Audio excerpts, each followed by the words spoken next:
Jeffrey Epstein. Just the name. It brings up one of the most disturbing scandals of our time, right? It's this crazy story of money, power, and just horrifying abuse. And you know, with new documents and theories popping up all the time, this thing is far from over. So the big question is, what do we actually know? And what's still just speculation? You know, this quote, it really hits the nail on the head, doesn't it? It explains why this story is so haunting. It was never just about one man's crimes. No, it's about this massive web of power, money, and influence that made it all possible. A web that goes all the way to the top. The implications are just staggering, and that's why we can't look away. Okay, to really get a grip on this whole enigma, you've got to look at the timeline. It all starts back in the 80s, right? He's this Wall Street whiz kid. But what really defines the story are those infamous island parties, that totally controversial plea deal, his shocking arrest, and then his even more shocking death in jail. And now, we've got these document dumps that are keeping the whole thing in the headlines. Look, it's so easy to get lost in all the noise with this story. There's just so much out there. So think of what we're doing here as your map. We're going to try to separate the hard facts from all the speculation, and hopefully give you a clear path through this unbelievably complex case. All right, first things first, let's start on solid ground, the official record. Before we dive into any of the theories, we really need to understand what the facts are, the stuff that's actually been established by investigators and in court documents. I mean, Epstein's rise was just meteoric. This guy goes from a high school dropout to managing fortunes for the absolute global elite. And it's so important to get this, that access, that money, it wasn't just a side effect of his life, it was the engine. It was the very foundation of his entire criminal operation.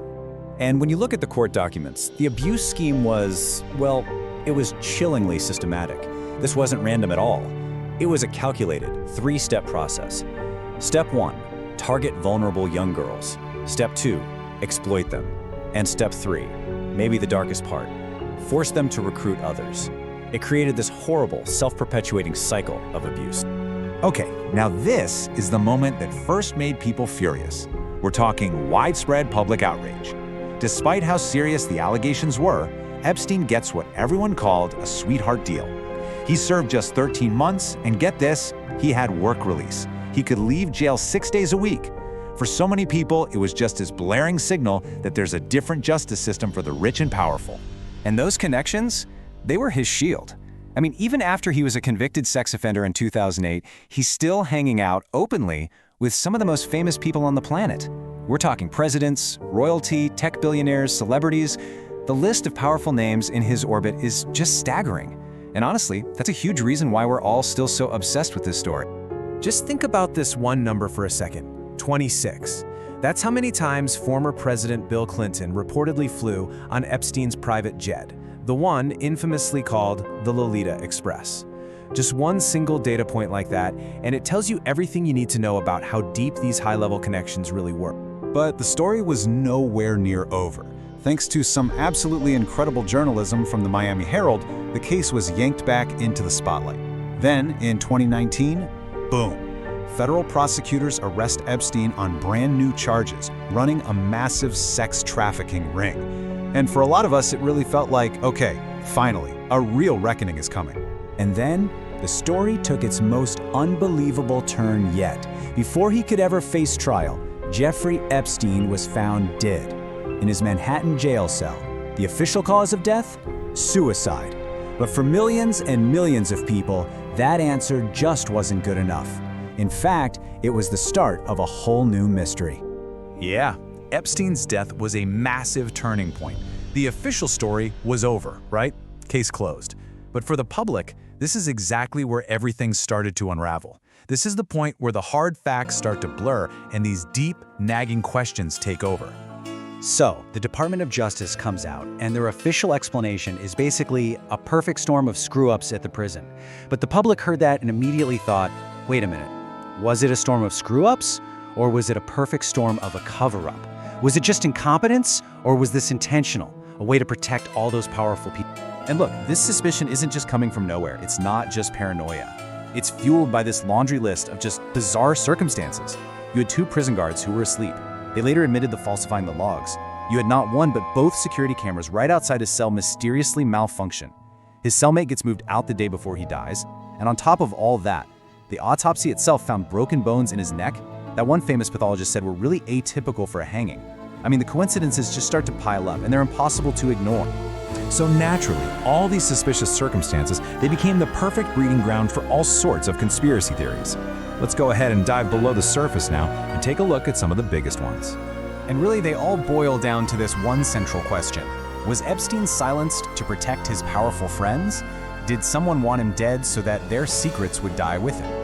I mean, it's the ultimate whodunit, where your list of suspects includes some of the most powerful people in the world. Okay, so one of the biggest theories you'll hear is that this whole thing was never just about sex. It was an intelligence operation. They call it the Mossad honey trap theory. And the idea is basically that Epstein and Ghislaine Maxwell were secretly filming their powerful guests to create blackmail material, maybe for Israeli intelligence. Now, the people who believe this theory, they point to a few key things. First, we know for a fact his homes were wired with hidden cameras. Second, Ghislaine Maxwell's father, Robert Maxwell, was an alleged Mossad agent before his own mysterious death. And third, Epstein himself reportedly used to brag to people, saying things like, "I know things."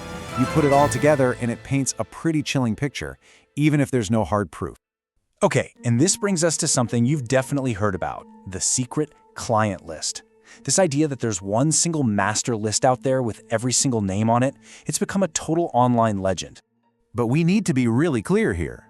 A recent DOJ memo actually addressed this head-on.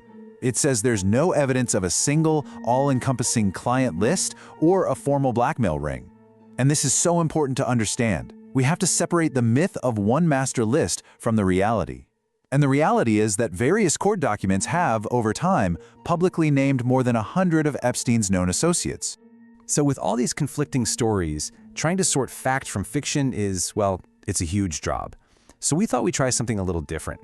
As a kind of experiment, we looked at how some advanced AI models process this whole tangled mess of information, just to see what kind of patterns they'd pick up on. And the results are actually pretty interesting. Grok's AI, for example, basically sees Epstein as a predator who was enabled by his wealth and status, and it concludes that the real truth is probably a lot messier than any one conspiracy theory.